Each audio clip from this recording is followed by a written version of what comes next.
Bienvenue sur Diacritique, la chaîne de la philosophie et de la différence. Aujourd'hui, nous allons parler de la République de Platon et de la notion de justice. L'énigme de la justice dans une cité en déclin.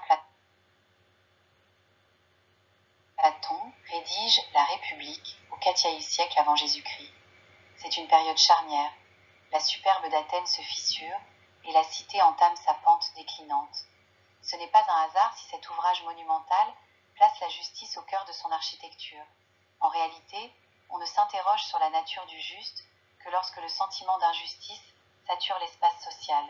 À travers l'éducation, la vertu ou la dialectique, Platon tente de répondre à un malaise profond qui nous parle encore aujourd'hui. Comment stabiliser une société qui doute d'elle-même? Le philosophe roi, utopie ou impossibilité de principe? L'une des thèses les plus célèbres de l'ouvrage est celle du philosophe roi. Platon affirme que la justice ne pourra régner que si le pouvoir politique et la sagesse philosophique fusionnent enfin. Pourtant, l'histoire nous montre que cette idée n'a jamais véritablement été mise en pratique. Est-ce par simple mauvaise volonté humaine, ou bien est-ce parce que la philosophie n'est pas une science du bien absolu, mais une recherche dont le savoir n'est jamais totalement assuré? Si le mythe de la caverne nous montre un chemin optimiste vers la lumière, la réalité du pouvoir, elle, reste bien plus sombre. Du signe de Platon. Derrière la théorie, il y a une réalité abrupte. La République est le chant du cygne d'une civilisation. Platon est conscient que le soleil d'Athènes est désormais couchant. Une profonde mélancolie traverse l'œuvre. L'auteur ne se contente pas de rêver l'idéal, il diagnostique avec une lucidité douloureuse la fin d'un monde qu'il a aimé.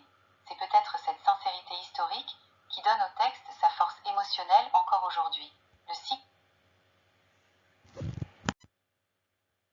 de la décadence, de la démocratie à la tyrannie. C'est sans doute le passage le plus troublant pour nous lecteurs modernes. Dans les livres 8 et 9, Platon décrit un cycle inéluctable de dégradation. On part de la cité parfaite pour glisser vers la recherche de l'honneur, puis de la richesse, pour aboutir à la démocratie. Pour Platon, la démocratie porte en elle les germes de la tyrannie.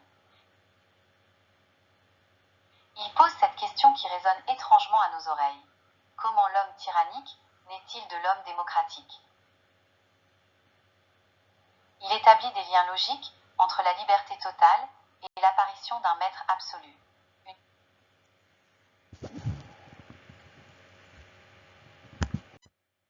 Une mélancolie masquée. En conclusion, la force de Platon est de suggérer que toute forme politique, aussi parfaite soit-elle à son origine, semble vouée à la corruption. C'est un livre de mélancolie, mais une mélancolie masquée par la rigueur de l'esprit. Avant de nous quitter, j'aimerais avoir votre avis. Pensez-vous, comme Platon, que la démocratie est un terrain fertile pour l'apparition de nouveaux tyrans, ou avons-nous trouvé les moyens de briser ce cycle? Débattons-en dans les commentaires. Si cette analyse vous a aidé à mieux saisir l'essence de la République, n'oubliez pas de vous abonner à la chaîne et d'activer la cloche. C'est un geste simple, mais c'est ce qui permet à des projets comme Diacritique de continuer à explorer la philosophie et la différence. Merci de votre fidélité et à très bientôt pour une nouvelle vidéo.